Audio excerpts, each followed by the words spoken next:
निश्चित खात्रीशीर सांगतो की आतापर्यंत जो मनी ऑर्डरवरती जगणारा जो जिल्हा होता ते सगळं हे बदलण्याचं काम नारायण राणेंच्यामुळे झालं. हे ऑर्डरवर बंद झाला आहे तो आदरणीय शरद पवार साहेबांमुळे.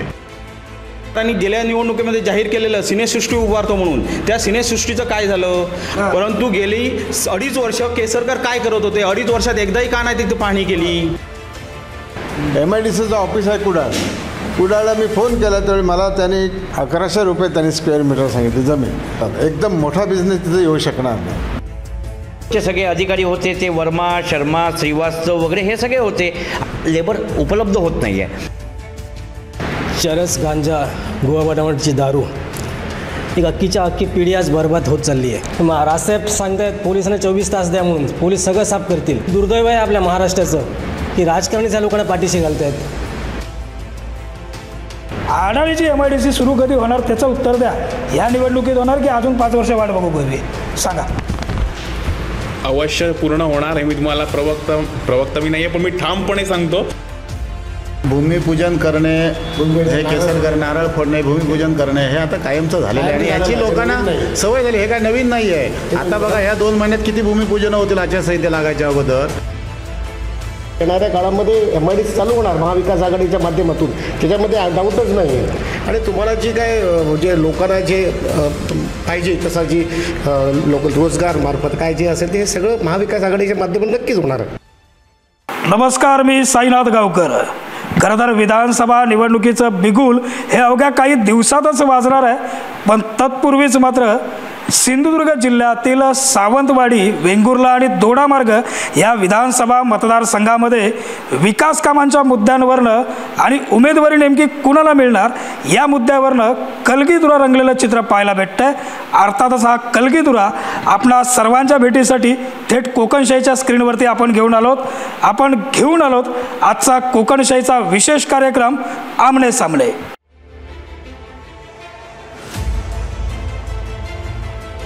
अर्थातच या आमने सामने कार्यक्रमामध्ये आपल्या सोबतीनं सहभागी झालेत एकनाथ शिंदेंच्या शिवसेनेचे युवासेना जिल्हा प्रमुख हर्षद डेरे सर, आपलं तो स्वागत करतो. अगदी त्यांच्या शेजारी आहेत भारतीय जनता पार्टीचे सोशल मीडिया प्रमुख केतन आजगावकर साहेब, आपलंही स्वागत करतो. त्याचप्रमाणे अगदी त्यांच्या शेजारी आहेत अजित पवार यांच्या राष्ट्रवादी काँग्रेसचे प्रदेश चिटणीस सुरेश गवससाहेब, आपलंही स्वागत. त्यानंतर महाराष्ट्र नवनिर्माण सेनेचे जिल्हाध्यक्ष ॲडव्होकेट अनिल केसरकर हे देखील या चर्चेमध्ये सहभागी झालेत. केसरकर साहेब, आपलंही स्वागत.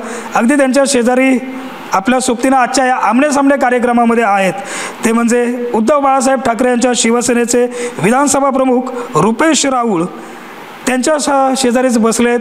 अर्थातच राष्ट्रवादी काँग्रेस शरद पवार यांच्या राष्ट्रवादी काँग्रेसचे पुंडलिक दळवी साहेब, आपलं स्वागत. अगदी या चर्चेमध्ये आपल्या सोबतीनं सहभागी झालेत राष्ट्रीय काँग्रेसचे जिल्हा कमिटी सदस्य समीर वंजारी. खरं तर आपणा सर्व मान्यवरांचं स्वागत करतोय. त्याचप्रमाणे कोकणशाहीचे दर्शकही या ठिकाणी हा संपूर्ण कार्यक्रम लाईव्ह पाहत आहेत. आपण सर्वप्रथम चाललो ते अर्थात डेरे सरांकडे. डेरे सर, मला खरं तर जाणून घ्यायचं आहे, मागील 15 वर्षामध्ये सावंतवाडी वेंगुर्ला दोडामार्ग या विधानसभा मतदारसंघाचा खरंच विकास झाला आहे का? आमदार आपल्या पक्षाचे आहेत, काय सांगाल? सर्वप्रथम सर्वांना नमस्कार. मी खरं तर सर्व मंडळींमध्ये सर्वात वयाने लहान आहे त्यामुळे काही बोललो तर मी आधीच माफी मागतो. माझा मुद्दा फक्त तात्विक आहे. दीपकभाईंनी सर्वप्रथम जंपली ती इकडची संस्कृती आणि म्हणाल तर विकासाचं. दीपकभाईंनी हर तऱ्हेने हर माध्यमातून प्रत्येक गोष्टीचा विकास करण्याचा पूर्णपणे प्रयत्न केला असेल. मग गोरगरिबांसाठी सिंधुरत्न योजनेसारखे अनेक प्रकल्प त्यांनी मांडले. त्या सिंधुरत्न डिक्लेन होण्यासाठी जो काही प्रयत्न करावा लागला तो त्यांनी केला.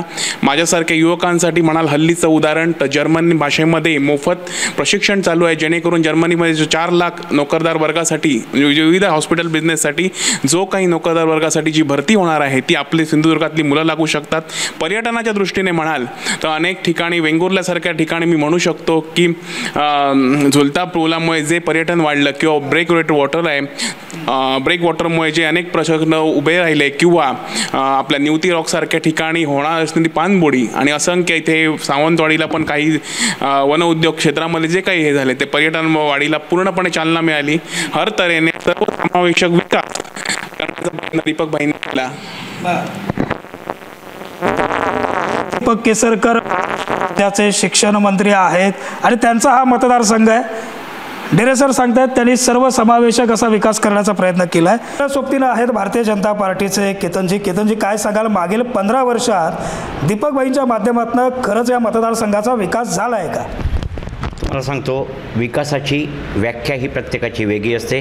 विकासाकडे बघण्याचा दृष्टिकोन हा प्रत्येकाचा वेगळा असतो. विकास हे न थांबणारं निरंतर चक्र आहे. त्याच्यामुळे विकास कितीही केला तरी तो अपूर्णच दिसणार.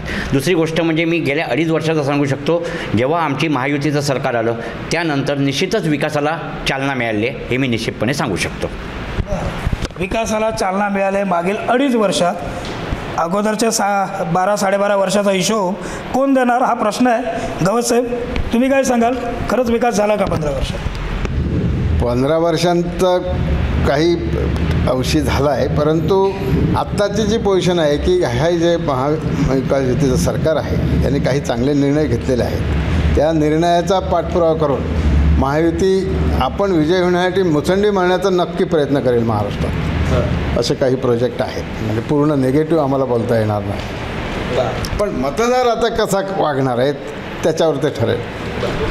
सगळ्या काही निवडणुकीची गणितं बांधली गेलेली आहेत. निवडणुका महत्त्वाच्या आहेत एवढं मात्र या ठिकाणी अधोरेखित होतं.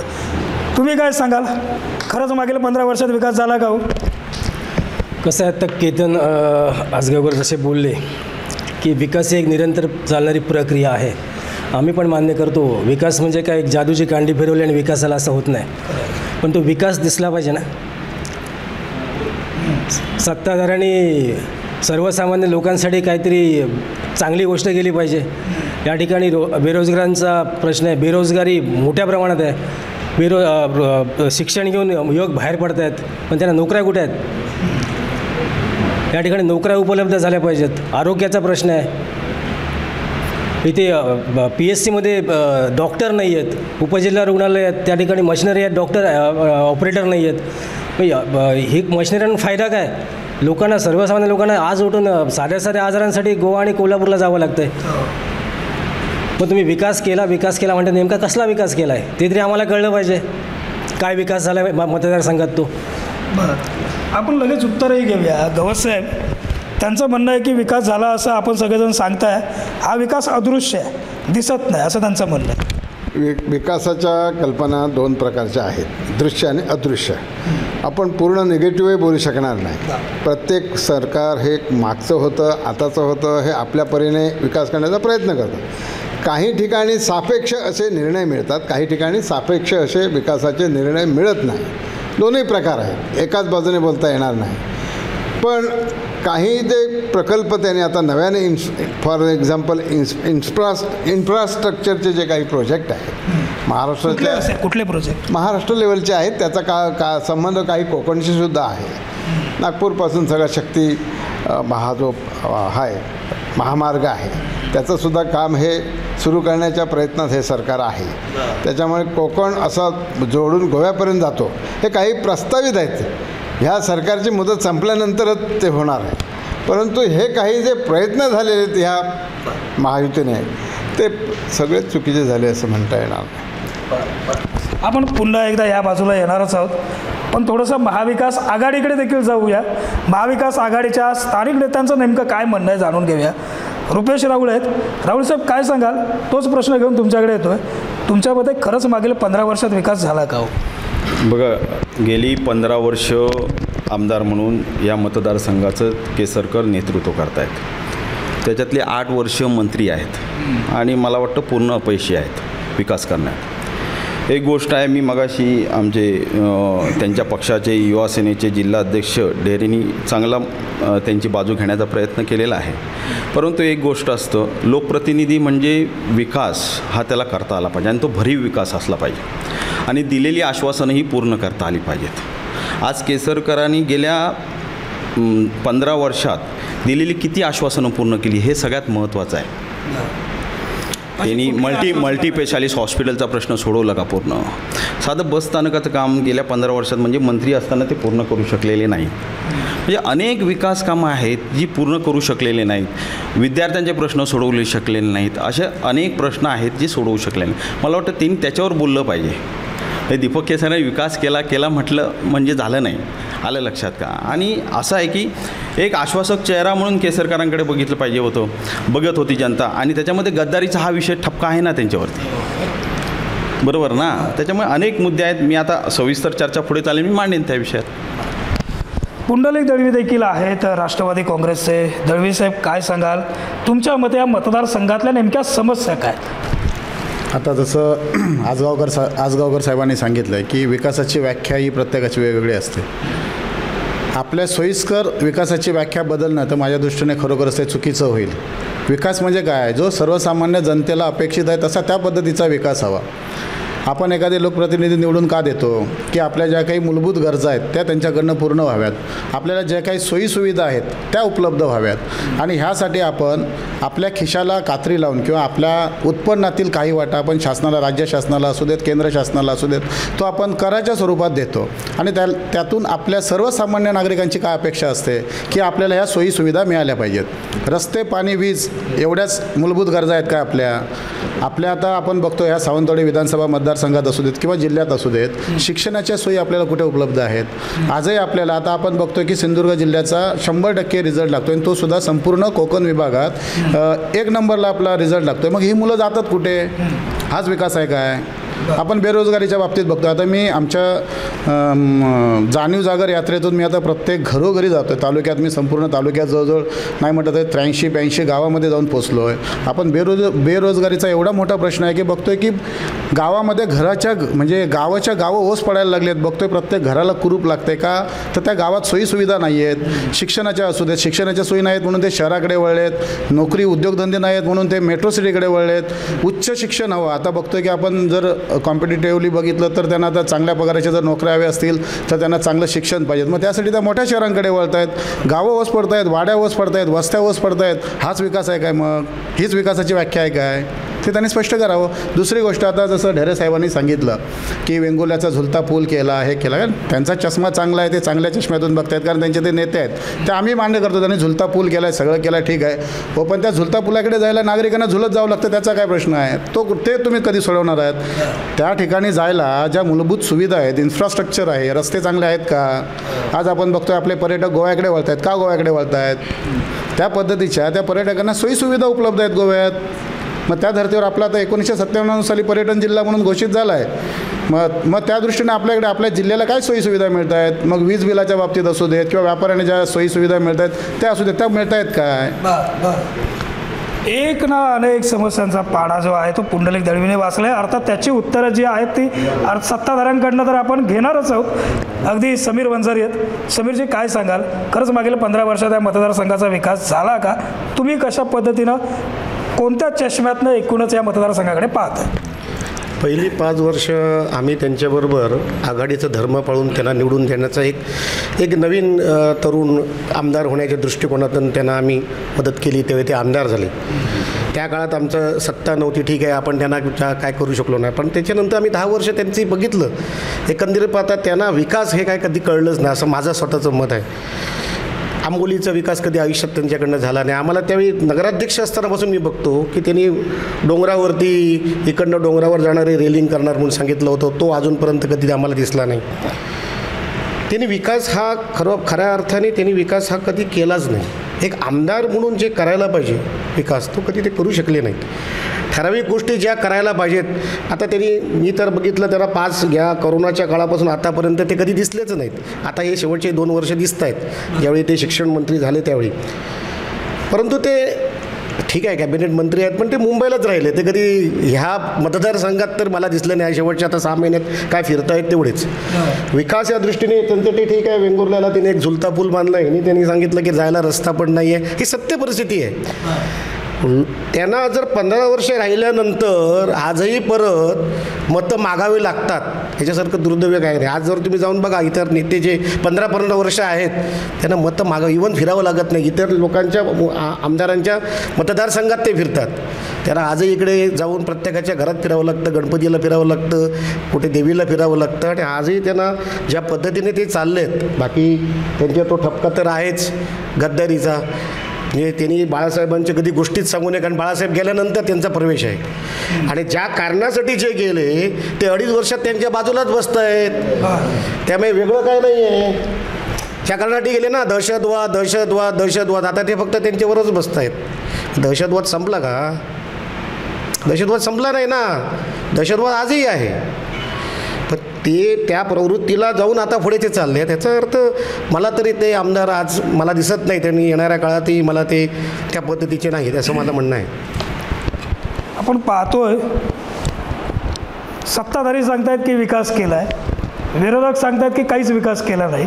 तरी मागील 3 टर्म म्हणजे 15 वर्ष दीपक केसरकर आणि सावंतवाडी हे समीकरण बनलं हे सुद्धा तितकंच सत्य आहे. या समीकरणामागे नेमकं काय गणित आहे, मतदार नेमके काय गणितं घालत आहेत, मतदार राजाला ठाऊक. मला तुम्हाला प्रश्न विचारायचा आहे, नेमक्या काही मुद्द्यांवरती आपण खरं तर चर्चा करू. अगदी थेट प्रश्न, आडाडी MIDCचं काय झालं? त्या नावालाच काय सुरू केली का तिकडे? नेमकं काय? आडाई MIDCचं काम चांगल्या टप्प्यात सुरू आहे. त्या दिवशी उद्योजकांची येणारी टीम ही पूर्ण पाहणी करून जो त्यांचा विजन मॅप आहे तो तयार आहे. आणि मगाशी वेंगुर्ल्याचा विषय आला की झुलत्या पुलापर्यंत जाणारा रस्ता पण नाही. तर मी वेंगुर्ल्याचा नागरिक म्हणून सांगू शकतो की रस्त्याची कंडिशन वेंगुर्ल्यामध्ये जेवढी चांगली सुसज्ज आहे तेवढी कुठेच नाही. आणि सर्व मंडळी ज्येष्ठ आहेत, टीका करण्याचा विषय टीका, शेवटी ज्या झाडाला आंबे लागतात तिकडेच दगड मारले जातात. आणि राहिला विषय रोजगाराचा, विकासाची व्याख्या ही वेगवेगळी आहे. मनी ऑर्डरवर जगणारा जिल्हा अशी या जिल्ह्याची एक वेळ ओळख होती. तिथपासून ते आजच्या दिवसापर्यंत होणारं परिवर्तन, मग ते होमस्टेपासून असो ते या हॉस्पिटॅलिटी बिझनेसमध्ये उभी राहणारी ही काही जी हॉटेल्स असो, जो काही ज्या परीने विकास होतोय तो विकासाचंच व्याख्या आहे नाही. शेवटी एका मनी ऑर्डरवर जगणाऱ्या जिल्ह्यापासून ते आज पण होणारं हे परिवर्तन ही एक विकासाची नांदीच आहे. आणि विकासाची व्याख्या ही कधीच संपत नाही, विकास हा कधी संपू पण नाही. कारण माझा एक थेट सवाल आहे तुम्हाला देखील, किती तरुणांना काय झालं आहे माहिती आहे, इथनं गोवा राज्य जवळ आहे, इकडे शिक्षण झालं की तरुणांना मुंबई पुणे शहराच्या ठिकाणी वाढ धरावी लागते. किती तरुणांना ह्या मतदारसंघातच रोजगार मिळतो आहे, त्यासाठी नेमके काय प्रयत्न झाले, काय सांगा? मी तुम्हाला रोजगाराबद्दल एक ठामपणे सांगू शकतो. आता काही प्रमाणात फार्मास्युटिकल बिझनेसमध्ये आपण गोव्यावर अवलंबून आहोत, ही बाब सत्य जरी असली तरी आडाई MIDCमध्ये काही जे प्रोजेक्ट येणार आहेत किंवा जो फार्मास्युटिकलचा जो प्रोजेक्ट येतो आहे त्यामध्ये हा बऱ्याच अंशी प्रश्न सुटेल. बरेच होमस्टेसारखे बिझनेस सिंधुरत्नमधनं ज्या काही गोष्टी होत आहेत त्यामधून हा विषय सुटला जातो आहे. आणि भविष्यांमध्ये इन फ्युचरमध्ये जो जर्मनीचा जो प्रोजेक्ट, ज्याचं आता भाषांत शिकवण्याचं जे काम भोसलेसारख्या पॉलिटेक्निकमध्ये किंवा अजून अन्य वेंगुर्ल्यामध्ये सुरू आहे, त्या माध्यमातून मोफत प्रशिक्षण मिळत आहे, जेणेकरून सिंधुदुर्गातले 4 लाख विद्यार्थी किंवा जास्तीत जास्त मॅक्झिमम 1 लाख विद्यार्थ्यांचा टप्पा आपण पार करू अशा आम्ही प्रयत्नात आहोत. रुपेश राऊळ यांना काहीतरी बोलायचं आहे. राऊळ साहेब काय सांगा? माझा एक ढेरे साहेबांना प्रश्न आहे की गेल्या इलेक्शनला म्हणजे 2019मध्ये सुद्धा आम्ही दीपक केसरकरांचा प्रचार केला होता. आणि त्यावेळी दीपक केसरकरांनी फिरताना आमच्याबरोबर प्रचार फेरीत अशा वेळी केलेला की 1 लाख विद्यार्थ्यांना सेटअप बॉक्स देणार. त्याच्यानंतर प्रमोद कामत त्यांच्याबरोबर होते आणि प्रशांत कामत उद्योजक आणले होते. त्याच्यानंतर अनेक प्रोजेक्ट आणणार वगैरे वगैरे अशा अनेक घोषणा दीपक केसरकरांनी केल्या. त्याच्या अगोदर त्यांच्याबरोबर विठ्ठल कामत म्हणून उद्योजक होते, त्यानंतर प्रशांत कामत आले, तर साबळेसुद्धा आले होते. असे किती विद्यार्थी त्यांनी अगोदर रोजगार दिला हे अगोदर त्यांनी सांगावं मला. बरं, ते सेटअप बॉक्सचं काय झालं? बरीच चर्चा चालली आहे, सावंतवाडी सेटअप बॉक्स काय घरात पोचले नाही म्हणतात लोक. मी तुम्हाला सांगतो, ज्या काळी सेटटॉप बॉक्सची योजना झाली 27.92 कोटी जो निधी जो आपल्या DPTCमध्ये जो आलेला तो माझ्या मते तेव्हा अजितदादा अर्थमंत्री असताना तो विदर्भाकडे वळवण्यात आला होता. आणि ती योजना जो प्रास्ताविक होता तो लांबणीवर पडला, त्यामुळे हा विषय स्थलांतरित झाला. कारण नाहीतर आताच्या मी तुम्हाला सांगू शकतो, कारण तेवढी मी माहिती तुम्हाला ॲक्युरेट देऊ शकत नाही, पण 27.92 लाखाचा निधी हा वळवण्यात आला होता, त्यामुळे ही योजना खरं तर रखडली. आमका काय माहिती, आमच्या घरात सेटअप बॉक्स लागा गोय अशी सर्वसाधारणची अपेक्षा. माझं काय होतं, अनेक विद्यार्थ्यांना रोजगार देणार हे 2019मध्ये जाहीर केलं होतं. आणि 2000 आतापर्यंत रोजगार म्हणजे जसं त्यांनी म्हटलं की जर्मनीला आता आम्ही 4 लाख विद्यार्थ्यांना जॉब देणार किंवा नोकऱ्या देणार, आता जर्मनी भाषा शिकवतात. तर पूर्वी अगोदर तुम्ही रोजगार देतो म्हणून सांगितलेलं. त्याच्यानंतर महिलांना माझ्या मते काता उद्योगमध्ये हे झालं उभ्या करणार असं ह्या मतदारसंघातल्या महिलांना सांगितलं. असे किती काता उद्योग, अशा किती मुलांना जॉब दिले हे अगोदर केसरकरांच्या प्रवक्ते म्हणून त्यांनी सांगावं जरा आम्हाला पण कळेल. म्हणजे आम्हाला ह्या ठिकाणी एवढ्या मुलांना जॉब मिळाले, एवढ्या कंपन्या आल्या दीपक केसरकरांनी सांगितलेल्या. म्हणजे मी सांगितलं ना, चष्म्याचा कारखाना येणार होता, चष्म्याचा कारखाना येणार होता, सेटअप बॉक्स होणार होतं, प्रशांत कामत इथे येऊन उद्योग उभारणार होते. त्याच्यानंतर एक गोष्ट UPSC MPSC परीक्षेमध्ये विद्यार्थी पास होणार होते. इथे त्याच्यासाठी बाळासाहेब ज्ञानप्रबोधिनी जिमखान्यावर ओपन झालं होतं. त्याच्यामध्ये असे किती विद्यार्थ्यांना नक्कीच त्यांनी घडवलं आजपर्यंत ते जरा सांगावं आकडा. प्रश्नाचं उत्तर घेऊच. पण पुंडलिक दळवी चांदा ते बांदा मी केसरकरांबरोबर काम केलेलं आहे आणि त्याच्यामुळे त्यांनाही माहिती देतो की त्यावेळी केसरकरांनी जवळपास नाही म्हटलं तर म्हणजे चांदा ते बांदा ही पहिल्या टर्म 2014 ते 2019 या टर्ममध्ये चांदा ते बांदा त्या स्कीमचं होतं नाव. आणि त्याच्यानंतर 19 नंतर मग सरकार बदलल्यानंतर महाविकास आघाडी आल्यानंतर सिंधुरत्न त्या योजनेचं नाव झालं. तर ह्यामध्ये केसरकर हे सर्वस्वी म्हणजे हे होते की बाबा त्यांनी सगळे अधिकार होते त्यांना सरकारचे. म्हणजे महाविकास आघाडीचं सरकार असेल नाही तर महायुतीचं होतं त्यावेळी युतीचं होतं. मग त्यावेळी होतं तर त्यांच्या जवळपास 1000 मीटिंग झाल्या. 1000 लाभार्थ्यांचा लाभ तरी मिळाला का ते त्यांनी सांगावं. म्हणजे केसरकरांच्या 1000 मीटिंग झाल्या या ठिकाणी. म्हणजे ही सगळी योजना घडवण्यासाठी 1000 मीटिंग झाल्या याची नोंद आहे. ओरसला सिंधुरत्न योजनेमध्ये नोंद आहे. तेवढे 1000 तरी लाभार्थ्यांना लाभ मिळाला का? एवढ्या 1000 मीटिंग तुम्ही घेता मंत्री म्हणून, तर 1000 लाभार्थ्यांना सिंधुरातल्या न्याय मिळाला का? किंवा तुम्ही त्या योजनेचा लाभ दिला का? हे सर्व प्रश्न डेरेसाहेब आणि एकूणच सत्ताधारी जे आहेत लक्षात ठेवा. विरोधकांचे प्रश्न घेऊन आपल्याकडे येतोय. माझा मूळ प्रश्न आहे आडाळी MIDCचं काय झालं? तुम्ही आडाळी MIDCच्या प्रश्नावरती काय प्रकाश टाकतात? एक आता ढेरे साहेबांनी जसं सांगितलं की फार्मास्युटिकल इंडस्ट्रीज आता येऊ घातलेल्या आहेत. तर मला वाटतं इलेक्शन आलं की काहीतरी गाजर दाखवायचं.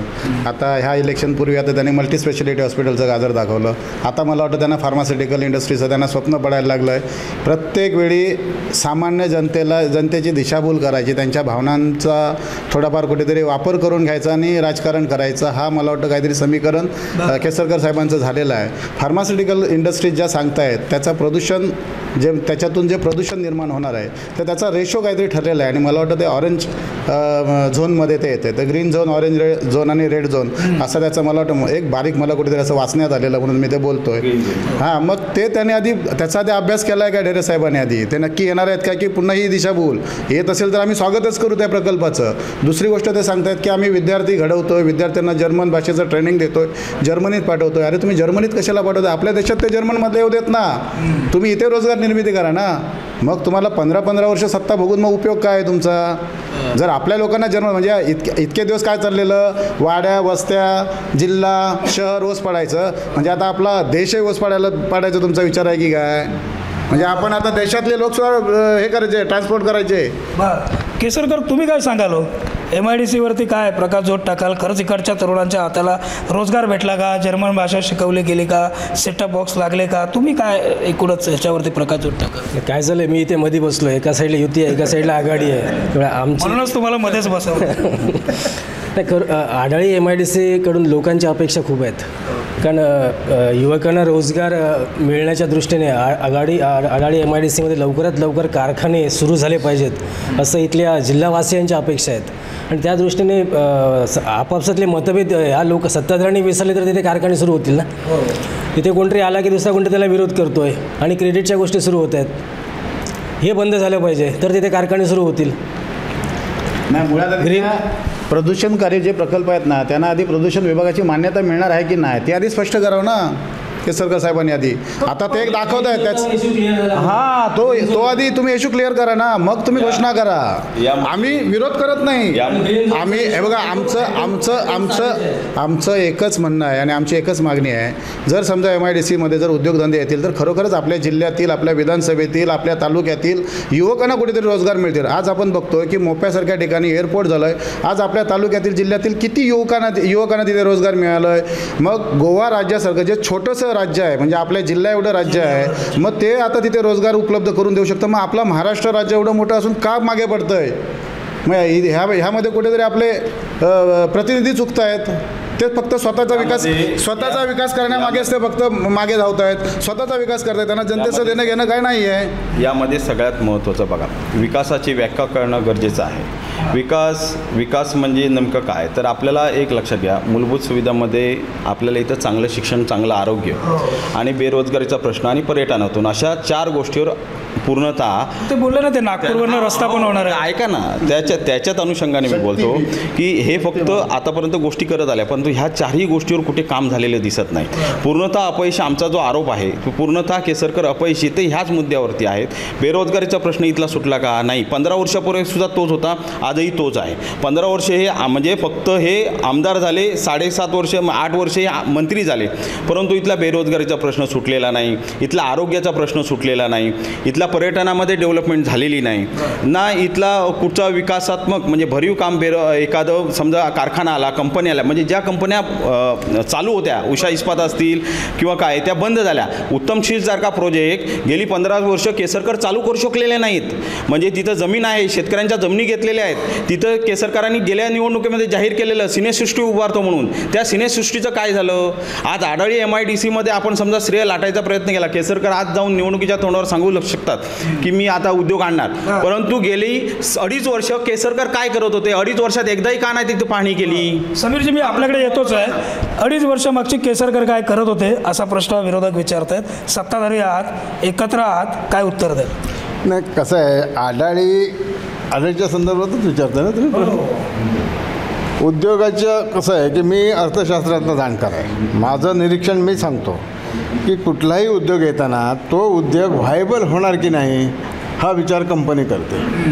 कंपनी एखादी येणारी असेल तर ते बोलू नये नेत्याने, असं माझं स्पष्ट मत आहे. कारण त्याची जर कपॅसिटी व्हायबॅलिटी जर नसेल, त्याला जर परवडणारा धंदा नसेल तर कंपनी येणार नाही. बरं. नंबर 2 आहे की ह्याच्यामध्ये एक, मी विरोधात बोलत नाही पण स्पष्ट बोलतो की मी स्वतः ज्यावेळी त्या MIDCच्या याच्यावर संपूर्ण फिरलो, कारण माझं गाव पुढे आहे, माझी बाट पण पुढे आहे, पण मी जाताना मुद्दाम ते संपूर्ण MIDC पाहून घेतली. पाहून घेतल्यानंतर म्हणजे तिथे रस्ता वगैरे सगळं झालेलं आहे, इन्फ्रास्ट्रक्चर जे प्राथमिक असतं ते पूर्ण झालेलं आहे, परंतु जमीन देण्यासाठी तिथे ऑफिस नाही आहे. MIDCचं ऑफिस आहे कुडाळला मी फोन केला त्यावेळी मला त्याने उद्या किती सांगितलं रे गुंठ्याची जमीन?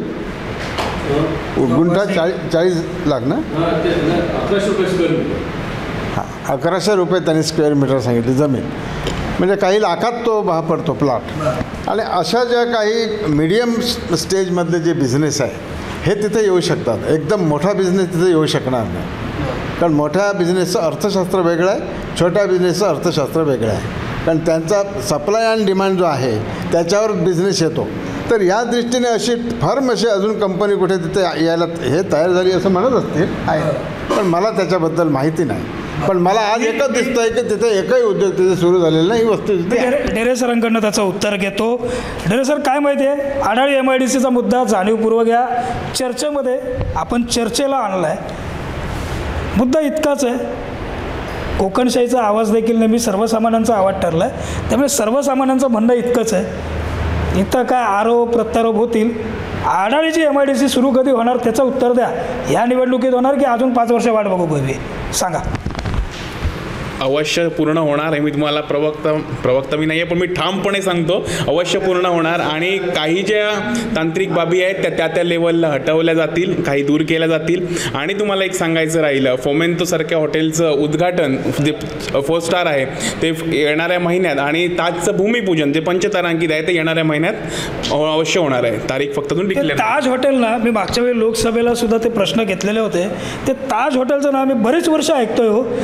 ताजचं हॉटेल काय तिथं सुरू होत नाही आणि आमदा काय तर ताज बघू भेटत नाही. अजून तुम्ही भूमिपूजनाच्या गोष्टी करताय, ह्याच महत्त्वाचा विषय आहे की तुम्ही भूमिपूजनाच्या गोष्टी करताय. काल आंदोलन तिथे होतं, सगळे शेतकरी किंवा तिथले जे हे आहेत जमीनधारक आहेत ते आंदोलन करत होते, पाण्यामध्ये बसलेले. म्हणजे अजून तिथे जमिनीचा प्रश्न सुटलेला नाही आणि तुम्ही भूमिपूजनाच्या तारखा देताय. असाच विकास केलात का या मतदारसंघाचा? हे सिद्ध होत आहे ना याच्यातून. भूमिपूजन करणे हे केसरकर नारळ फोडणे भूमिपूजन करणे हे आता कायमचं झालेलं आहे आणि याची लोकांना सवय झाली. हे काय नवीन नाही आहे. आता बघा ह्या 2 महिन्यात किती भूमिपूजन होतील आचारसंहिता लागायच्या अगोदर. दुसरी गोष्ट, तुम्ही जसा प्रश्न विचारला ढेरे साहेबांना की आडाळी MIDC चालू कधी होईल, तर आडाळी MIDC निश्चित चालू होईल. तुम्ही काळजीच करू नका.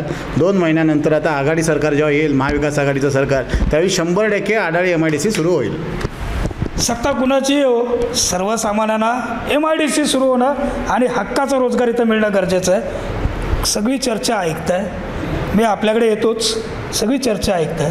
काय सांगाल हो, खरंच MIDCचे काय प्रॉब्लेम्स आहेत इकडे, ह्या भागामध्ये कशा पद्धतीनं रोजगार सुरू होण्यासाठी विद्यमान आमदार खरंच अपयशी ठरलेत का, तुम्हाला काय वाटतं? नाही, विद्यमान आमदार हे अपयशी ठरलेलेच आहेत. आणि हे नारळ फोडणे, नारळ वाढवणे, हे काय रघुनाथ मार्केट 3 वेळा तिने नारळ वाढवून केलेलं आहे, आजही त्याला कुलूप आहे. तसं मोठंसं नवीन काय नाही त्याच्यात. मला माहिती आहे, आम्ही गेले कित्येक वर्ष त्यांच्या संघर्षामध्ये आहोत. त्याच्यामुळे बाकीचे त्यांच्यानी तर त्यांच्यावर काम केलं आहे. आम्ही तर आम्हाला माहिती आहे की ते असंच दरवर्षी, आता निवडणूक आली, आता परत त्यांचं हां ते बोलतात ते खरं आहे. तुम्ही म्हणता ते अक्षरशः बरोबर आहे की आपल्याला येणाऱ्या काळामध्ये MIDC चालू होणार महाविकास आघाडीच्या माध्यमातून, त्याच्यामध्ये डाऊटच नाही आहे. आणि तुम्हाला जी काय जे लोकांना जे पाहिजे तसा जी लोक रोजगार मार्फत काय जे असेल ते सगळं महाविकास आघाडीच्या माध्यमातून नक्कीच होणार येणाऱ्या काळामध्ये. खरं तर ना महत्त्वाचा प्रश्न आहे. मी सुरुवातीलाच बोललो, विकासाच्या मुद्द्यावरनं तर कलगीतुरा रंगला आहे, पण या मतदारसंघात उमेदवार नेमका कोण असणार त्या विषयावरनं सुद्धा कलगीतुरा रंगला आहे. हा मुद्दा घेऊन मी पुन्हा येणारच आहे, पण तत्पूर्वी केतनजींना काहीतरी बोलायचं आहे. काय सांगताय? कसं आहे, उद्योगधंदे इकडे कोकणात टिकत नाही, ही दुर्दैवाची गोष्ट आहे. झालेले उद्योग म्हणजे अगदी फार पूर्वीपासूनचा इतिहास, अगदी वायमन गार्डनपासूनचा आहे. इकडे उषा इस्पात म्हणा किंवा टाटा मेटॅलिक म्हणा, कोण होते हो तिकडे? वरचे सगळे अधिकारी होते ते वर्मा, शर्मा, श्रीवास्तव वगैरे हे सगळे होते. आपले फक्त खालचे लेबर होते. कारण स्किल जे लेबर आहेत त्यांना इकडे आपल्याकडे स्किल लेबर उपलब्ध होत नाही आहे. त्यांना हव्या त्या दरात उपलब्ध होत नाही. म्हणजे त्यांचा जो रेट असतो त्यांना द्यायचा, त्या पगारात ते उपलब्ध होत नाही. त्याच्यामुळे हे जे उद्योगाचं म्हणतात, आणि महाविकास आघाडीकडे तर 2.5 वर्ष होतात ना, त्यावेळी आडाईचा प्रश्न होताच. आडाई हे आधीचा आहे विषय. मग त्यावेळी आता ते म्हणतात 2 महिन्यात सुरू होईल, मग 2.5 वर्ष होतं ना त्यांचं सरकार. महाविकास आघाडी याच्यात एक मुद्दा, याच्यात एक सरकार ऐका, सरकार सगळ्यांची आता येतात जातात, विषय नाही. विषय महत्त्वाचा आहे. हा स्थानिक आमदार म्हणून दीपक केसरकरांचा विषय आहे. दीपक केसरकर आज मंत्री आमदार आहे. स्वतःच्या मतदारसंघातला एखादा उद्योग वाचवू शकले नाहीत असा आमचा आरोप आहे. एक गोष्ट आहे, हा उद्योग वाचवू शकायला पाहिजे होते ते, म्हणजे कुठचाही उद्योग. ते म्हणतात की ह्या स्किलमुळे व्यवसाय टिकला नाही, पण स्किल डेव्हलप करणं, स्किलला स्कोप देणं हे सुद्धा काम केसरकरांचं होतं ना. तिथल्या स्थानिकांना, तिथल्या सिच्युएशनला कशाप्रमाणे आपण न्याय देऊ शकतो हे काम कोणाचं होतं? तिथल्या स्थानिक आमदारांचं होतं. एक गोष्ट त्याच्यात आणि मी हे करतो, त्यांचं म्हणणं उषा इस्पातबद्दल साधा एक प्रोजेक्ट होता त्यांच्या मित्राचा, विठ्ठल कामतांचा, आरोंद्यामध्ये छोटंसं हॉटेल होतं, पण स्थानिक तिथं जे आमचे आरोंद्यातील रहिवासी असतील 15 ते 20 कामगार तिथं रोजगार मिळत होता. ते विठ्ठल कामतांचं हॉटेलसुद्धा दीपक केसरकर वाचवू शकले नाहीत स्वतः मंत्री असताना, असा माझा थेट आरोप आहे त्यांच्यावरती. म्हणजे पुंडलिक दळवींना देखील मी खरोखरच केतन आजगावकरांच्या मताशी सहमत आहे की इथले आपले उद्योगधंदे टिकत नाहीत कारण इथे आपल्याकडे स्किल वर्कर नाही आहे. मग जर स्किल वर्कर हवे, आता तुम्ही जर त्यांना आता जर्मनी ते शिकवणार, तुम्ही जर्मनी शिकवणार, त्यांना जर्मनीत पाठवणार, आणि काय शिकवणार, त्यांना बाहेर पाठवणार. अरे स्किल वर्कर आपल्याकडे होणार कधी निर्माण? मग आपल्या नुसत्या जे आपल्या जे जिल्ह्यातले किंवा आपल्या तालुक्यातले जे काय बिचारे बेरोजगार आहेत त्यांनी फक्त नुसते म्हणजे 3rd कॅटेगरीतलंच काम करायचं काय? मग ते स्किल त्यांच्यामधलं कधी डेव्हलप होणार? ज्यावेळी आपण काहीतरी त्यांना स्किलबद्दल ट्रेनिंग देऊ. काय हो याच्या प्रश्नाचं काय उत्तर द्याल? मी एक्झॅक्टली तेच सांगतो की आपल्याकडे आतापर्यंत म्हणजे हे म्हणत नाही की सगळ्यांचंच अपयश आहे, कुणाचं एकट्याचं नाही. आता ते म्हणतात की नाही की उषा इस्पातच्या वेळी ते हे होते किंवा विठ्ठल कामतच्या आपल्या त्या कामतच्या वेळी जे आरोंद्याचं त्यावेळी ते मंत्री होते, हे सुद्धा त्यांच्यावर सहकारी होते. हे आतापर्यंत काय झालं आहे माहिती आहे की इकडे स्किल हे डेव्हलपच झालेलं नाही आहे आतापर्यंत. पण एक गोष्ट तुम्हाला मी निश्चित खात्रीशीर सांगतो की आतापर्यंत जो मनी ऑर्डरवरती जगणारा जो जिल्हा होता ते सगळं हे बदलण्याचं काम नारायण राणेंच्यामुळे झालं हे कोणी नाकारणार नाही.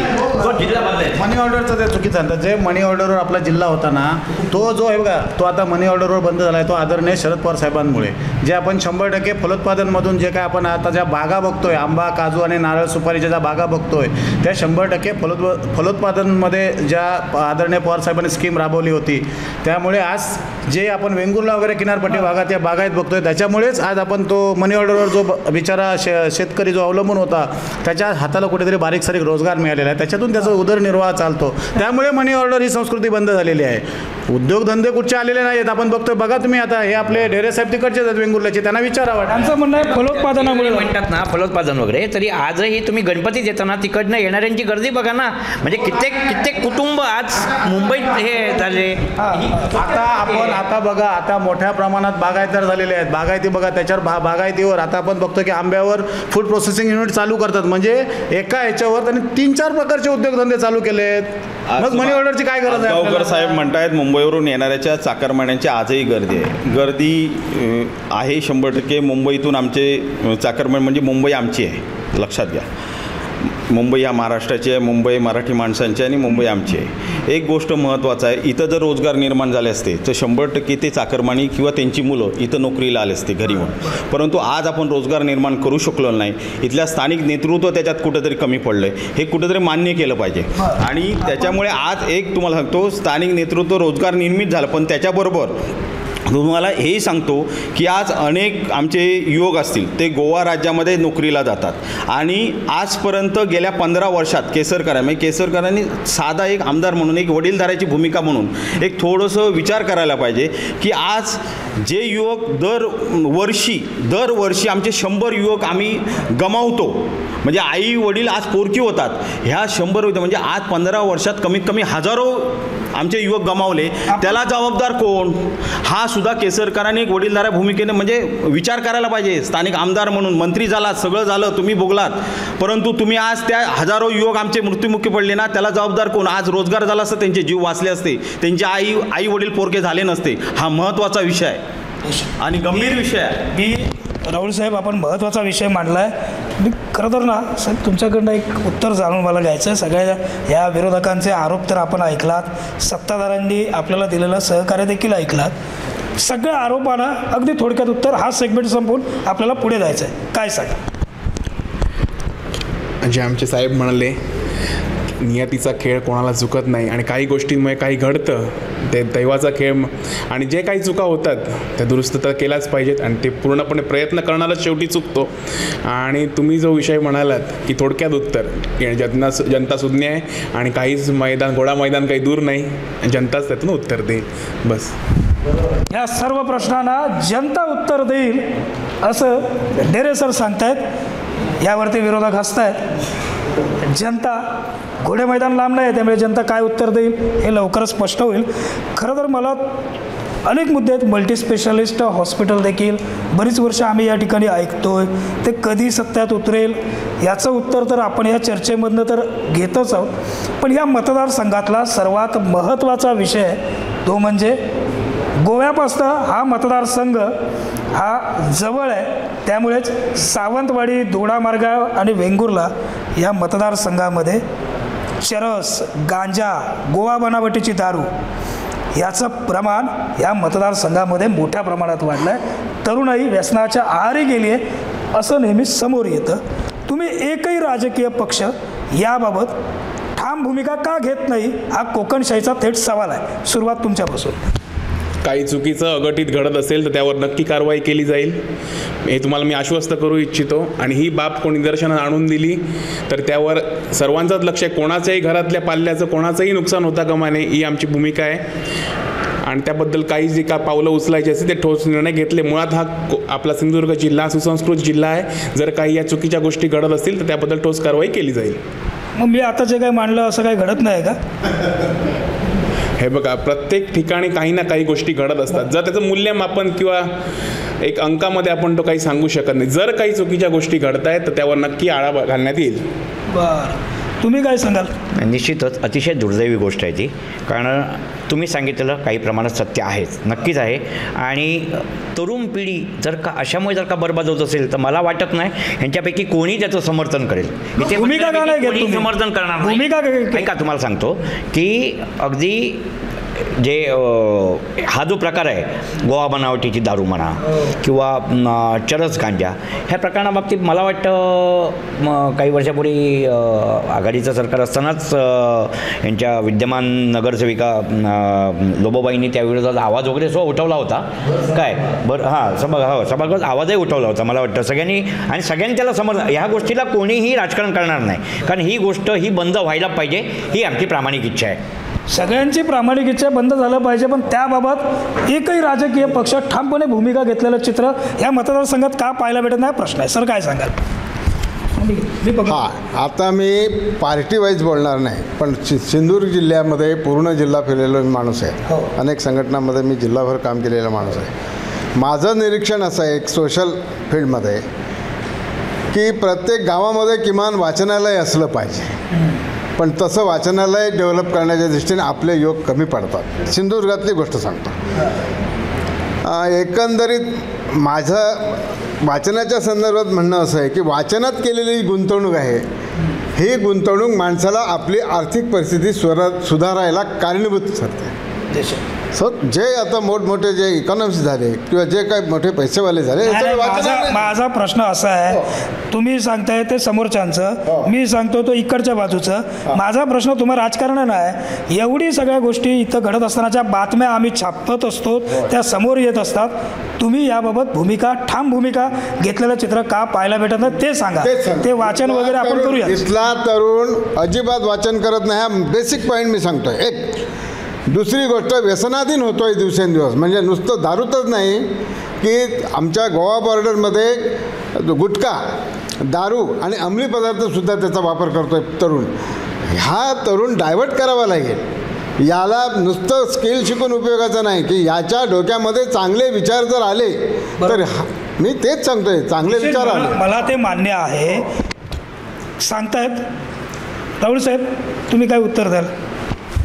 ते म्हणतात तरुणाईमध्ये कुठंतरी जनजागृती होणं गरजेचं आहे, वाचनाचं प्रमाण वाढलं पाहिजे. माझा प्रश्न असा आहे सर्वांना, तुम्ही काय प्रयत्न करणार? ही व्यसना, चरस गांजा असेल, येतं की नाही? तुम्हा सर्व स्थानिक आहात, या सर्व मी मनसेकडे येणारच आहे, मुद्दा म्हणून मी इकडे आलो. तुम्ही काय उत्तर द्या?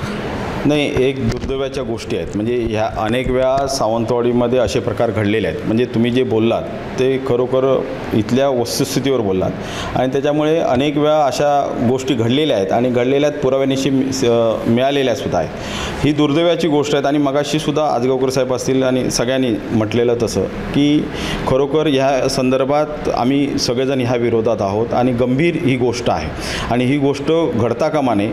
परंतु जेवढं मला एकच म्हणायचं आहे की जेवढं आम्ही समजा विरोधी म्हणून किंवा आम्ही एक पक्षाचे कार्यकर्ते म्हणून आंदोलनं केली पाहिजेत, ह्या सगळ्या गोष्टी मान्य असतात. परंतु त्यालासुद्धा जोड ही ज्यावेळी एखादा राज्यकर्ता सत्ताधारी पक्षात असतो किंवा एखादा नेता असतो, त्यांनीसुद्धा तीच सक्षम भूमिका घेतली पाहिजे की ह्याला तडीस नेणार आणि ह्याला योग्य न्याय देणार.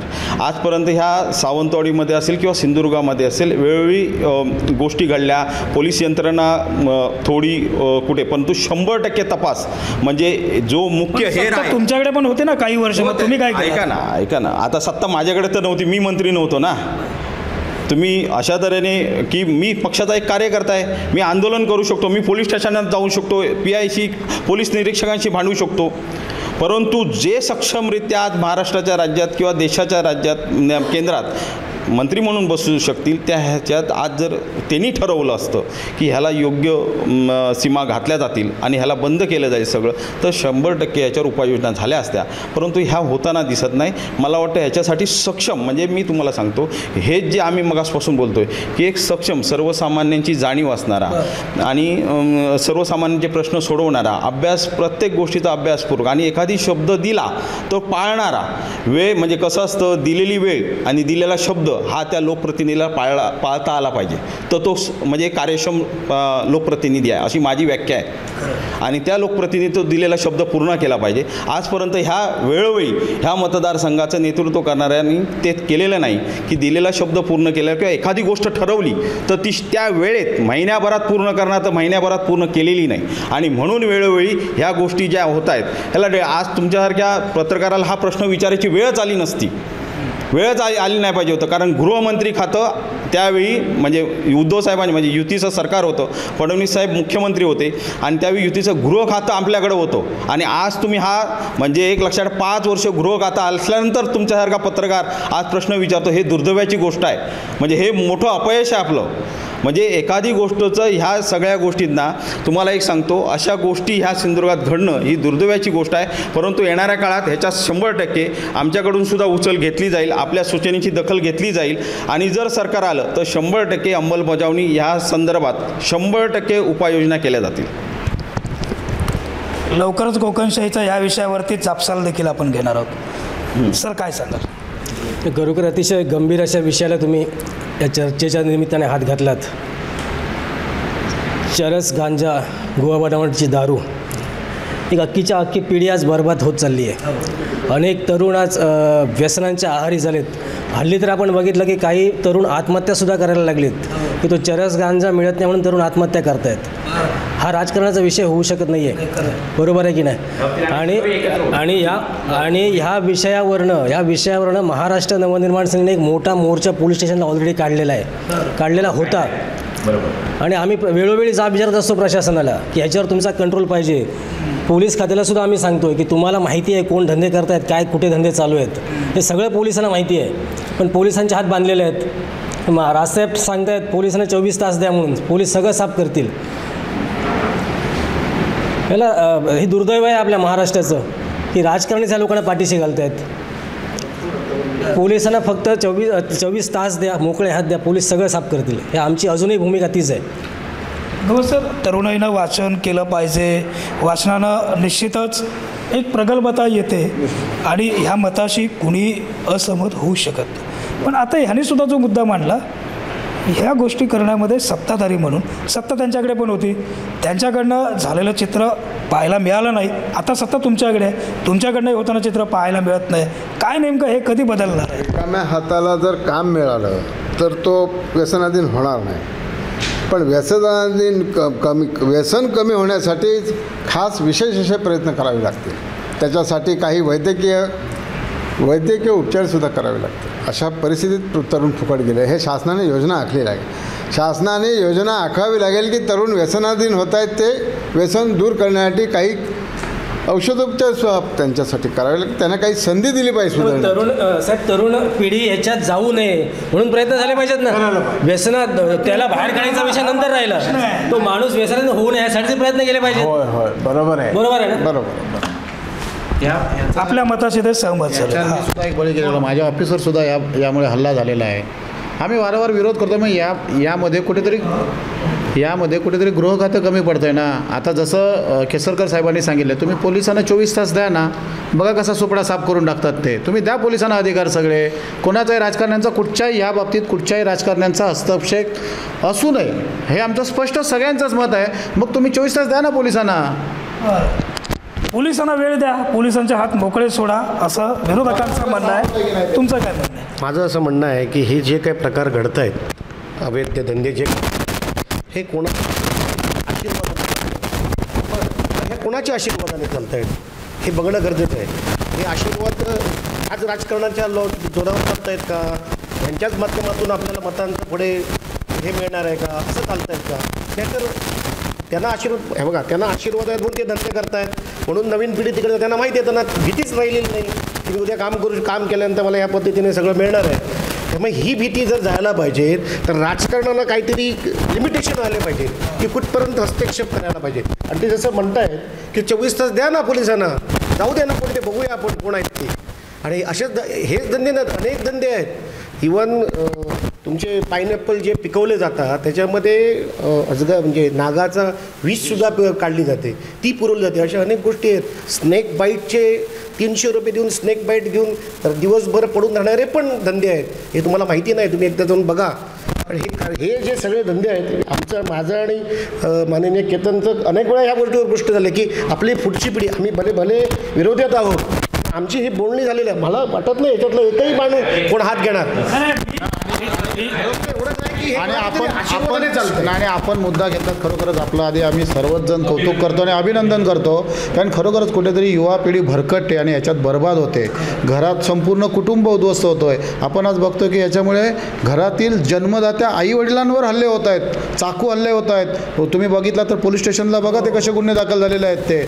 मग खरोखरच हे जर थांबायला पाहिजेत तर जसं केसरकरांनी सांगितलं तसं खरोखरच आम्ही सर्वजण आता सत्ताधाऱ्यांकडे मागणी करतोय की पोलिसांना 24 तास द्या, त्यांच्या मनाप्रमाणे कारवाई करू देत आणि ह्याला जे कोण पाठीशी घालतायत त्यांच्यावर पण कारवाई झाली पाहिजेत, एवढी आमची खरोखरच सगळ्यांची प्रामाणिक मागणी आहे. मी मगाशी बोलताना अगदी सुरुवातीला मुद्दामून तो शब्द प्रयोग केलेला, समर्थन कुणी करणार नाही त्या अंमली पदार्थांच्या तस्करीसाठी, परंतु ह्याच्यातला एकही राजकीय पक्ष ठाम भूमिका घेत असतानाचं चित्र आजपर्यंत सावंतवाडी विधानसभा मतदारसंघात पाहायला मिळालं नाही.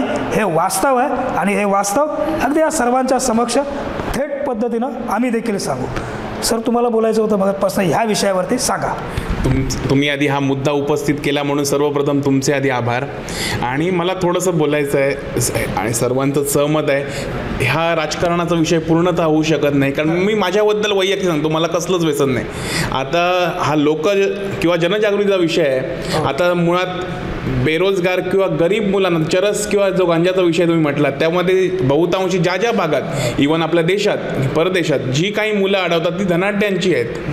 म्हणजे असे बरेच तांत्रिक विषय आहेत आणि ह्याला आळा बसणं गरजेचं आहे आणि त्याबद्दल कठोर कारवाई निश्चित झाली पाहिजे. एक शेवटचा प्रश्न, जरा सावंतवाडीच्या बाहेर अजूनही 2 तालुके आहेत त्यांचा घेतो. अजून 1-2 प्रश्न फक्त माझे आहेत. दोडा मार्गात रानटी हत्तींचा प्रश्न मोठ्या प्रमाणात आहे, काय प्रयत्न होणार आहेत तुमच्याकडनं पुढील काळात? आता बरेचसे प्रयत्न झालेले आहेत, जे काही वन विभागाला सूचना दिलेल्या आहेत त्याही दिलेल्या आहेत. जो काही गोष्टींचा जो ताळमेळ आहे, ज्यामध्ये काही त्रुटी आहेत त्या त्रुटी लवकरच पूर्ण करून त्याचा बंदोबस्त घ्या. बऱ्याच अंशी बंदोबस्त झालेला आहे. जे काही पुन्हा नैसर्गिक हे संकट जे येत आहे त्याबद्दल बंदोबस्त केला जाईल. मी दोडा मार्गला स्वतः गेलेलो, त्यावेळी अक्षरशः लोकांनी जे काही कोकणशाहीच्या कॅमेरासमोर व्यक्त झालेत, डोळ्यात पाणी होतं प्रत्येकाच्या. आम्ही जगावं की मरावं असा प्रश्न दोडामार्गवासियांना पडला आहे. वेंगुर्लातल्याही समस्या असंख्य असतील. सर, तुम्ही काय सांगाल? पुढे जाऊन आपण इकडे असाल, जिथं कुठं असाल, तुम्ही नेमकं कशा पद्धतीनं हा रानटी हत्तींचा प्रश्न मिटवण्यासाठी प्रयत्न करा? दोडामार्गवासियांचं बघितलं तर खरोखर मोठं दुःख येते, कारण अक्षरशः रक्त आटवून त्या ठिकाणी ते शेती करतायत, झाडं वाढवत आहेत आणि एका रात्रीत सगळं हत्ती येऊन साफ करतायत. त्यांची सगळी मेहनत वाया जाते आणि हत्ती येऊ नयेत किंवा हत्तीने त्या ठिकाणी प्रवेश करू नये म्हणून ठोस उपाययोजना मला तर वाटत नाही अजून कोणी त्या ठिकाणी सत्ताधाऱ्यांनी केलेली आहे म्हणून. तर त्यासाठी खरोखर प्रामाणिक प्रयत्न केले पाहिजेत की ते हत्ती त्या भागात येऊ नयेत. आणि तिथूनच तर हत्ती पुढे येत आहेत दोडामार्गमधून. आता तर हत्ती कणकवलीपर्यंत यायला लागलेत. हत्तीची समस्या मिटली पाहिजे. मी आपल्याकडे पुंडलिक दळवी यांच्याकडे जातो आहे. अगदी प्रातिनिधिक स्वरूपात विरोधकांची एक, सत्ताधाऱ्यांची एक, प्रतिक्रिया मनसेची एक, काय सांगाल? आता आपण बघतोय की सत्ताधाऱ्यांना सुद्धा ह्या समस्या आहेत, ह्या ते स्वतःही मान्य करत आहेत. म्हणजेच ह्या सत्ताधाऱ्यांचं जनसामान्य लोकांकडे काहीही लक्ष नाही. ज्या जनसामान्यांच्या समस्या आहेत त्यांचं यांच्याशी काही देणं घेणं नाही आहे. आपण बघतो चौकुलसारख्या भागात अस्वल हल्ला, जीवघेणे हल्ले करत आहेत. म्हणजे अक्षरशः एवढ्या क्रिटिकल परिस्थितीत महिलांवर हल्ले करत आहेत, ज्या बिचाऱ्या आपल्या चूल पेटवण्यासाठी जी सर्प म्हणजे लाकडं वगैरे आणायला जात आहेत जंगलात, त्यांच्यावर हल्ले होत आहेत. अस्वल घरात येत आहेत. आता आपण गवेरेडे तर दाराच्या मागच्या बाजूला येत आहेत. आपण वन्य प्राणी जवळजवळ सगळं जंगल वगैरे सोडून आता वस्त्यांमध्ये घुसत आहेत. मग यावर कुठेतरी उपाययोजना होणं गरजेचं आहे. मग कुठेतरी हे शासन कमीच पडतं आहे ना. म्हणजे लोकांकडे लक्ष देण्यापेक्षा हे आपलं सरकार कसं टिकेल, फोडाफोडी कसं करायचं आहे, आज कुठचे आमदार आहे, म्हणजे आपलं कॅल्क्युलेशन जमवण्यात हे सरकार व्यस्त आहे. सर्वसामान्यांच्या समस्येची ह्या सरकारचं देणं घेणं काही नाही. आपण बघतोय की ज्यावेळी हत्तींचा प्रसंग होता, ज्यावेळी महाविकास आघाडीचं सरकार होतं तेव्हा राऊत साहेबांनी स्वतः मला वाटतं त्या हत्ती हटाव मोहीम यशस्वीरित्या राबवली होती. तुम्हाला जर पुढील काळात संधी भेटली तर हत्ती 100% हटाव मोहिमेवरती तुम्ही काय काम करणार ते सांगा. 100% यापुढे महाविकास आघाडीचंच सरकार येणार आणि ज्या काय ह्या नागरिकांना समस्या भेडसावत आहेत त्यावर 100% तोडगा काढण्याचा महाविकास आघाडी सरकारचा प्रयत्न असेल आणि त्यासाठी आम्ही सर्व स्थानिक जे आपण पदाधिकारी आहोत पाठपुरावा 100% करू.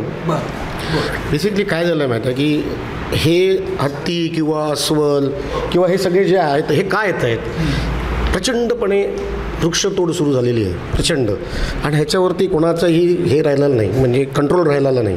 आता ही वृक्षतोड का होते तर वृक्षतोड ह्या होते कारण त्यांना पण कोणाचा तरी राजकारण्यांचा आशीर्वाद आहे. हे जे मागे एकदा वृक्षरोपणाचं 1000 वृक्ष 25,000 वृक्ष लावली असं कधी झालं नाही, फक्त ते कागदोपत्री झालं. मी आंबोलीला गेलो होतो आणि आंबोलीला मी ते प्रत्यक्ष त्या सह्याला विचारलं ग्रामपंचायत सदस्य तर इकडे 10,000 वृक्ष लावले म्हणून सांगितले, प्रत्यक्षात 10,000 लावले गेले नाहीत आणि हे सगळं होत नाही म्हणून या सगळ्या घटना घडतात पुढे. मग हे थांबण्यासाठी कशा पद्धतीनं प्रयत्न होणं आवश्यक आहे तुम्हाला काय वाटतं?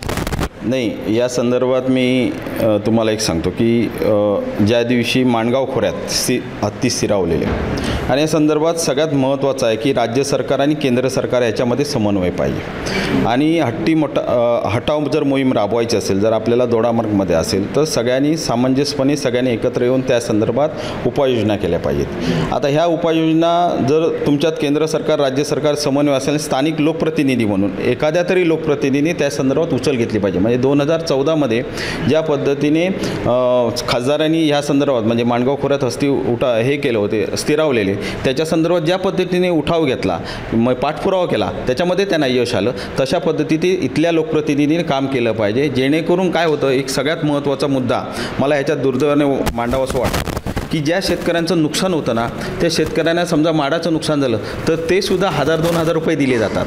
म्हणजे ह्यासुद्धा गोष्टीवर अभ्यास करणं गरजेचं आहे की नुसतं तुम्ही हत्ती हटाव किंवा काय आणि नुकसान झालं त्याला 1,000-2,000 म्हणजे चाराने दिल्यासारखं न करता त्यांना बाबा चांगला असा दर्जा म्हणजे चांगली मदत शेतकऱ्यांना कशी देता येईल ह्यासुद्धा गोष्टीवर अभ्यास होणं गरजेचं आहे आणि लोकप्रतिनिधी करणं ते गरजेचं आहे. गौर सर, सगळ्यांचंच प्रतिक्रिया आपली देखील आहे. थोडक्यात सांगतो, ॲमेझॉनचं जे खोरं आहे ते 2,00,000 किलोमीटरचं आहे. ॲमेझॉनचं खोरं ऑस्ट्रेलिया असे बरेच देश आहेत परदेशामध्ये खूप मोठ्या संख्येने, कारण भारताच्या 4 पट अमेरिका मोठी आहे, तिचा भूभागही 4 पट मोठा आहे, सगळंच मोठं आहे. आर्थिक क्षेत्रात उत्पन्नही मोठं आहे, तसं जनावरांची संख्यासुद्धा मोठ्या प्रमाणावर. तो अभ्यासाला पाहिजे राष्ट्रीय स्तरावर की हत्तींचा बंदोबस्त वेगवेगळ्या पद्धतीने कसा करायचा. इतक्या वर्षात का झाला नाही हाच प्रश्न. ॲमेझॉनचं खोरं आपण म्हणतोय, ॲमेझॉनच्या खोऱ्यात बऱ्यापैकी जंगल आहेत, तिथे जंगल तोडायला बंदी आहे. आपल्या दोडामार्गमध्ये 18 लाख झाडं तोडली आहेत, 18 लाख झाडं आणि 640 हेक्टर क्षेत्र खाणकामासाठी वापरण्यात आलं आहे. याला जबाबदार कोण आहे? सत्ताधारीच आहे त्या जबाबदार. एवढी सगळी झाडं तोडली येतात आणि याचं प्रश्न असा आहे वन विभाग करताय काय? झोपेचं सोंग घेतलाय का वन विभागाला? हा सुद्धा प्रश्न आहे. वन विभाग झोपून आहे ना. तुम्ही दंड किती केला आहे? 18 लाख झाडं तोडली आहेत, दंड किती वसूल केला आहे? ह्याचं फॉरेस्टवाल्यांचा कंट्रोल नाही आहे. ठीक आहे. हत्तीची समस्या साहेब सुटली पाहिजे, काय सांगा? अगदी बरोबर आहे. ही काय आजची समस्या नाही, गेली कित्येक वर्ष आहे. अस्वलाचं मी अक्षरशः आंबोलीला मी 87 साली पत्रकार होतो, त्यावेळी घराच्या बाजूला अस्वलाने येऊन माणसाचं हे केलेलं आहे म्हणजे संपूर्ण हल्ला करून त्याला म्हणजे मृत्यूच झाला त्या इसमाचा. मी त्यावेळी पत्रकार होतो तरुण भारतचा आणि मी चिखलवा बेरटरीमध्ये हा प्रकार घडला. त्यानंतर चौकूमधल्या जवळच एक दुसरं गाव आहे चौकूच्या पुढे केकजवाडी, चौकूमधलीच एक वाडी, तिकडे हा प्रकार 2 वेळा प्रकार घडले 6 महिन्यात. कित्येक वर्ष चालू आहे. तेव्हापासून आतापर्यंत तुम्ही आता भाजपाचे पदाधिकारी झाला, अजून ती समस्या सुटली नाही. आता झाला तो पण समस्या नाही सुटल्या. समस्या सुटल्या नाही याचं कारण काय? ते म्हणतात त्यावेळी बरोबर आहे, ही असंख्य वृक्षतोड झाली आणि ही आज होत नाही आहे, हे गेली कित्येक वर्ष होत आहे. कारण मी इकडे दाभिल म्हणून गाव आहे इकडे बांद्याच्या बाजूला, तिकडे तर अक्षरशः म्हणजे सागाची आणि ह्याची शिसमची झाडं आहेत. म्हणजे हा मी प्रकार सांगतो तुम्हाला 92-93चा वगैरे, त्यावेळीसुद्धा अक्षरशः म्हणजे इतकी प्रचंड वृक्षतोड झाली. हे आज होत नाही वृक्षतोड, एका रात्री किंवा 5 वर्षात महाविकास आघाडी सरकार आलं किंवा युती सरकार आलं म्हणून हत्ती आले आणि म्हणून वृक्षतोड झाली असं नाही. गेले कित्येक वर्ष आहे. सगळ्या राजकारणाचा हाच प्रश्न आहे की त्याच्यावरती कोण कंट्रोल ठेवू शकले नाही. हत्तीची जी समस्या आहे ही या दोडामार्ग वासियांना प्रचंड प्रमाणात सतावते. बोलण्यासारखे अनेक मुद्दे आहेत, परंतु वेळ अपुरा पडेल म्हणून नेमक्या काही मुद्दे या आमने सामने कार्यक्रमामध्ये जाणीवपूर्वक आपण चर्चेला घेतलेत. अगदी शेवटच्या सेगमेंटकडे जातोय. शेवटचा सेगमेंट आहे. खरं तर ना सावंतवाडीमध्ये विधानसभेच्या निवडणुकीत युती राहील की आघाडी राहील की सगळे पंचरंगी लढत होईल असा प्रश्न मात्र आम्हा बाहेर दर्शकांना, प्रेक्षकांना, नागरिकांना पडलेला आहे. तुम्ही सर्वच जण आहात म्हणून तुमच्या सर्वांकडनंच उत्तरं घेतो. सुरुवातीला जातो समीर वंजारींकडे. समीरजी, आपण महाविकास आघाडीतील घटक आहात, परंतु राजकीय सूत्रांकडनं, राजकीय पटलावरनं आमच्यापर्यंत पण काही बातम्या पोचतात. तुमच्या घरातील अर्थातच तुमची सुविद्या सौभाग्यवती ज्या आहेत त्या विधानसभेच्या रिंगणामध्ये उतरणाऱ्या साक्षी वंजारी असं आम्ही ऐकून काय तथ्य किंवा कशा पद्धतीने आम्ही काँग्रेस उमेदवारी मागितलेली आहेच, प्रश्नच नाही.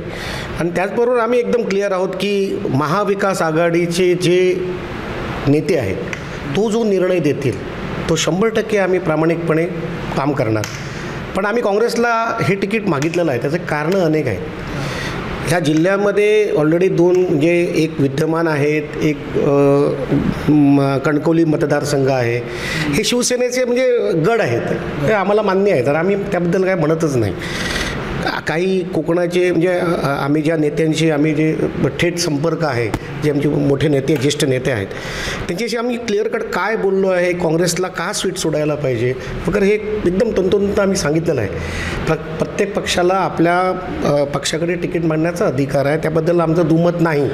प्रत्येकजण त्या पद्धतीने प्रामाणिकपणे काम करते आपल्या पक्षासाठी आणि ते मागून दे, त्याच्याबद्दल दुमत नाही. परंतु पक्षांकडे आम्हाला एवढं माहिती आहे की ठीक आहे, काही आमच्या महाविकासमध्ये सुद्धा म्हटलं जातं की मला हे तिकीट सुटणार, त्याला हे तिकीट सुटणार. आमची पक्षश्रेष्ठी येणाऱ्या काळामध्ये या 2-4 दिवसामध्ये इंटरव्ह्यू आहेत. ज्या ठिकाणी पक्षाने सीट सोडलेले आहेत त्यांचे इंटरव्ह्यू नाही आहेत.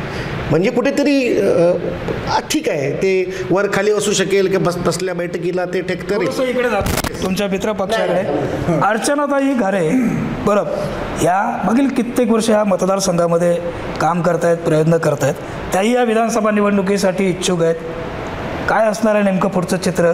काँग्रेस तर हट्टाला भेटले आम्हाला पाहिजे, तुमचं काय म्हणणं? काँग्रेस हट्टाला भेटले याचं आपलं लक्षात घ्या. ज्या पद्धतीने राहुल गांधीने आज राहुल गांधीची राहुल गांधीच्या येणाऱ्या काळामध्ये महाराष्ट्रात आज 14 सीट खासदारकीच्या आहेत. लोक स्वतः पुढे जाणार देशामध्ये या सगळ्या चालूच आहेत सगळीकडे, तसं नाही सगळीकडे चालू आहे.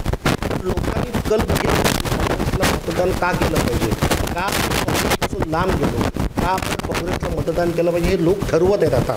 आणि ह्याचे आम्हाला त्याचे प्रत्यय येत आहेत. ज्या ज्या ठिकाणी आम्ही वेंगुर्ला, मी जवळजवळ नाही म्हटलं ते 286 आमच्याकडे गावं आहेत ह्या मतदारसंघात. मी जवळजवळ 150च्या गावं पण फिरलेलो आहोत. त्यामुळे मला ह्याचा प्रत्यय येत आहे. ठीक आहे, कोण कोणाला दारात नाही म्हणत नाही, परंतु दळवींकडनंही मुद्दा म्हणून जाणून घेऊ. दळवी साहेब, काय असणार हो चित्र उद्याचं? आता राष्ट्रवादी काँग्रेस पक्षाच्या नेत्या आदरणीय अर्चनाताई घारे गेले 8-9 वर्ष सातत्याने या मतदारसंघाच्या 3ही तालुक्यांमध्ये सावंतवाडी असेल, वेंगुर्ला असेल, दोडामार्ग असेल दिवस रात्र फिरून लोकांच्या अडीअडचणी सोडवण्याचा प्रयत्न करत आहेत. त्यांचं काम चांगल्या पद्धतीत चालू आहे. त्या एक उच्च शिक्षित महिला आहेत. त्यांनी पुण्यासारख्या जिल्हा बँकेवर उपाध्यक्ष म्हणून पदभूषवून महिलांना रोजगाराच्या संधी उपलब्ध करून दिलेल्या आहेत. सरपंचपासून त्यांनी आपली राजकीय कारकीर्द सुरू केलेली आहे. म्हणजे असे नाही राजकीय अनुभव आहे, राजकीय अनुभव आहे, उच्च विभूषित आहेत, म्हणजे बी सिव्हिल झालेले आहेत. आणि मला असं वाटतं की पुन्हा त्यांच्यावर आदरणीय पवारसाहेबांसारखा चांगला मार्गदर्शक आमच्या त्या पक्षाचे नेते असलेल्यांचा वर्ग असत आहे. त्यांच्या परिवाराशी यांचे चांगले संबंध आहेत.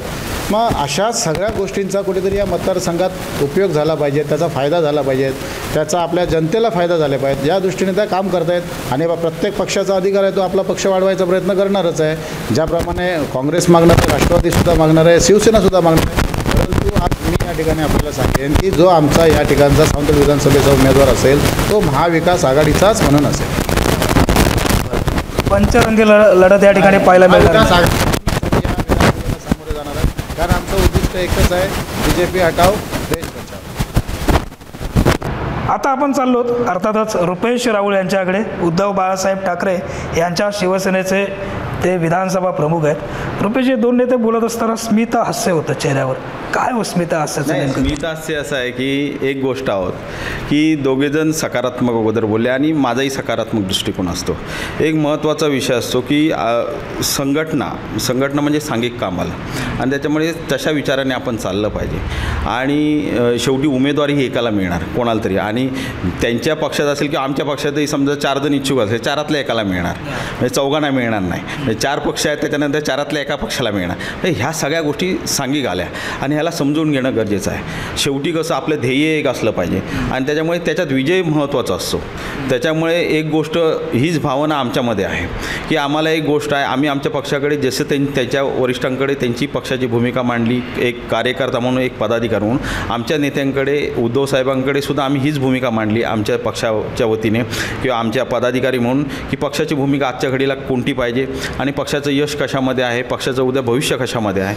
आणि त्या पद्धतीत येणाऱ्या काळात मला वाटतं त्या पद्धतीत उद्धव साहेब असतील, पवार साहेब असतील, तिकडून नाना पटोले साहेब असतील, हे सर्वजण नेते मंडळी निर्णय घेतील आणि जो निर्णय काही होईल तो माझ्या मते आमचं एक कार्यकर्ता म्हणून जबाबदारी आहे की तो जो निर्णय घेतील मान्य करायचा आणि आपल्याला निवडणुकीला सामोरं जायचं आहे.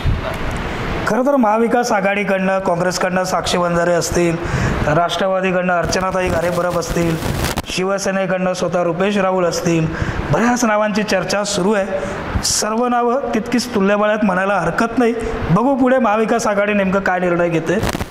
महाराष्ट्र नवनिर्माण सेना स्वतः निवडणुकीच्या रिंगणात उतरणार की कुणाला मदत करणार? कसं आहे साहेब, आजच्या घडीला युतीकडनं कोण आहे, आघाडीकडनं कोण निवडणूक लढवतो आहे, ह्याच्याशी आम्हाला देणं घेणं काय नाही आहे. महाराष्ट्र नवनिर्माण सेनेचा विचार केला तर सन्माननीय राजसाहेब ठाकरे यांनी आदेश दिला, काय आपल्या पक्षात आदेश चालतो, सन्माननीय राजसाहेब ठाकरे यांनी आदेश दिला तर या ठिकाणी आम्ही 1001% पूर्ण ताकदीने निवडणुकीमध्ये उतरणार आहोत. आणि लोकांना सक्षम पर्याय हवा आहे. सावंतवाडी विधानसभा मतदारसंघाचा विचार केला तर लोकांना सक्षम पर्याय हवा आहे आणि तो सक्षम पर्याय मनसे म्हणूनच आहे, एवढं तुम्हाला मी ठामपणे सांगतो. राजसाहेबांच्या आदेशाची प्रतीक्षा आहे. सर, तुम्ही काय सांगाल? काय तुमचं काय चाललंय तुतारीच्या बाबत? एकूणच आमच्या पक्षाचा उमेदवार असेलच असं आज आम्ही सांगू शकत नाही, परंतु एक गोष्ट लक्षात ओव्हरऑल आहे की पंचरंगी निवडणूक इथे होऊ शकते. पंचरंगी 5पेक्षा कमी उमेदवार असतील असं मला वाटत नाही. मी कुठल्या पार्टीचा कोण असेल याच्यावर मी बोलणार, पण पंचरंगी इलेक्शन इथे होणार असं साधारण वातावरण आहे आणि कानूस आहे. कारण आमचा खेड्यापाड्यांशी संबंध येतो, काय काय कोण कोण कसं कसं बोलतात. यावेळी सर्व जर हट्ट भेटलेला आमचा लढू 5 किमान उमेदवार असणार. त्याच्यातले मी आता कोणाची नावं सांगणार नाही, पण 5 उमेदवार किमान असतील. ह्या मतदारसंघात भरपूर मोठी स्पर्धा आहे आणि जिल्ह्यामध्ये सगळ्यात मोठी स्पर्धा सावंतवाडी विधानसभा मतदारसंघामध्ये आहे.